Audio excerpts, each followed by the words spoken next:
I'll admit I have wondered in the past about what my cats could possibly be thinking. I reckon they've probably had thoughts about issues such as food or cuddles or the possibility of world domination. But if that's really what they're thinking about, then they're just being incredibly lazy about it.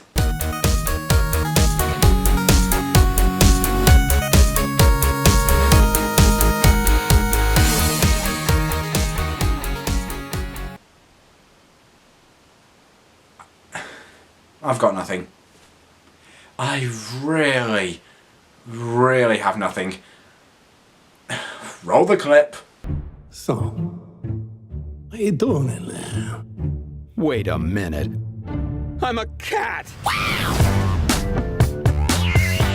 How do I get out of this? You haven't been there for your family. Our first movie tonight is 9 Lives, a movie that, like Jack and Jill, made you question whether or not it was an actual movie instead of a really bad, insipid joke. Because, let's be honest, it did really look like that. In the film, Kevin Spacey is playing this big corporate executive who's currently working on constructing his tower in the middle of New York City. And also it's her daughter's birthday coming up, so he's trying to work out what to get her as a present, so he just decides to get her a cat. However, after a major accident, his body is put into a coma, and his mind is transferred into the brain of the cat.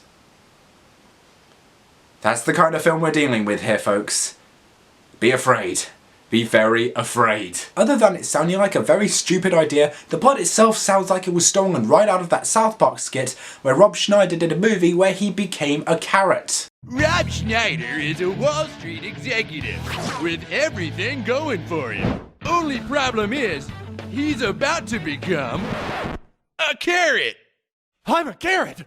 It's 24 karat comedy. Rob Schneider is a carrot. Rated PG-13. See what I mean? Not only that though, but a fair portion of the film is spent discussing the finances and the inner workings of a big corporate industry. Yeah, because that's why the 4-year-olds came to see a film like this, because they want to learn about the Wall Street fat cats. I can just imagine the future from now, where teachers are going to be asking the students questions about the stock market exchange. And the way the cat is treated is horrendous. They just let him loose the moment they enter the house. You don't do that when you get a new pet. They don't even try to look after it. There's even a scene where the cat manages to break into a wine cupboard and drink scotch out of an ashtray. Oh my god. What the hell happened to good quality original ideas? This movie is horrible. I swear it's this year's version of Fant4stick. I'm still not calling it Fantastic Four. And I haven't even gotten to the acting part of this review yet. Even Kevin Spacey was awful. He is literally just there to get a quick check and leave. What the hell are you doing? You're the star of House of Cards, my favourite show on Netflix, along with Jessica Jones and Stranger Things. The children in this were equally as bad as well. I'll admit, whenever there's child acting in films, sometimes it does pay off and there is actually good quality performances in there. But in this occasion, I found Tommy Wiseau's acting in The Room to be more bearable. I did not hit her. It's not true. It's bullshit. I did not hit her. I did not. Oh, hi, Mark. This wasn't exactly music to my ears, more like nails on a chalkboard accompanied along with a 10-hour compilation of people saying "yas" over and over again. To my ears. I think you all know what's coming. This film never had any potential to begin with, and it actually ended up being worse than I initially anticipated. Guys, 9 Lives gets an F.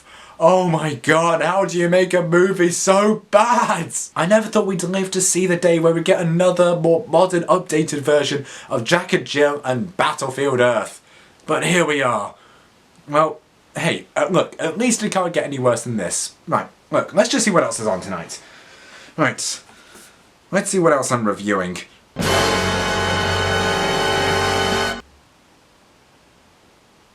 Oh, fuck!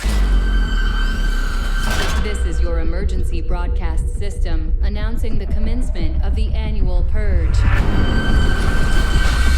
At the siren, all crime, including murder, will be legal for 12 hours. Our next movie tonight is The Purge election year, the third and hopefully final installment in the Purge film franchise. In the story there's this woman called Charlie Rowan who is running for president, and the thing that's mostly keeping her in the race is her vow to eliminate the Purge once and for all. And so when the night finally comes around where crime becomes legal for 12 hours, she is of course understandably hunted down by those at the top who want to kill her because of her plan to eliminate the annual tradition. And so as a result, Frank Grillo is per bodyguard for the night. Now, I'm not the first one on record to go out there and say that the idea of all crime being legal for 12 hours is a load of rubbish, because frankly, it's true. It wouldn't work in real life. If a politician did try to make that a thing, there would be instant rioting. Humans don't naturally want to kill each other, and it's so good to see something like this finally being brought up in the series. However, though, there were some instances that were so bad that they made me question why I'm still forcing myself to go to these screenings. The beginning did show potential because it reminded me of one of those horror movies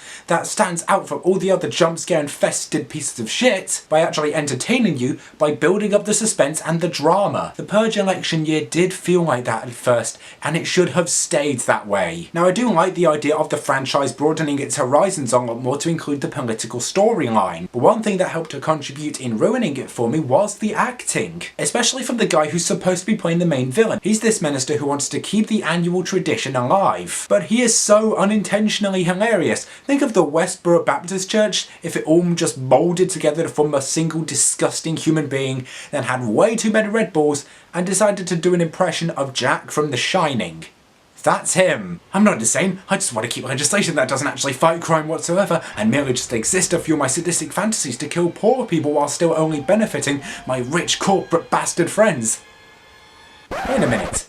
Isn't that just what right-wing politicians are like anyway? The saving grace is ultimately Frank Grillo and Elizabeth Mitchell working together. They helped to stop this film from being a total disaster. All the other characters, however, are so stupid and annoying that you wouldn't be surprised if they turned out to be the evil bastard children of King Joffrey and Dolores Umbridge. There's even a girl who wants to take revenge on the shop owner by killing him simply because he wouldn't let her steal a chocolate bar. Seriously. I was extremely close to leaving at times, however the only thing that forced me from staying is the fact that I have a rule against walking out during screenings. It's for reasons like that and all the others that I've mentioned before that I'm going to be giving the Purge election year a D+.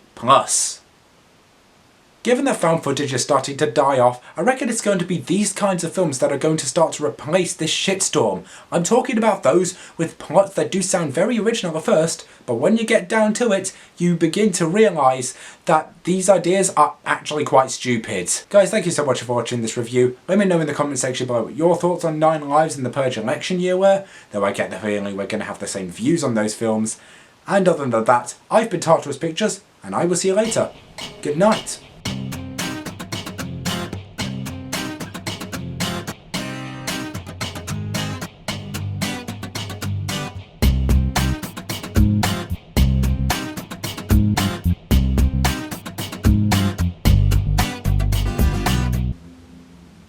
There's a motorbike outside. Go away!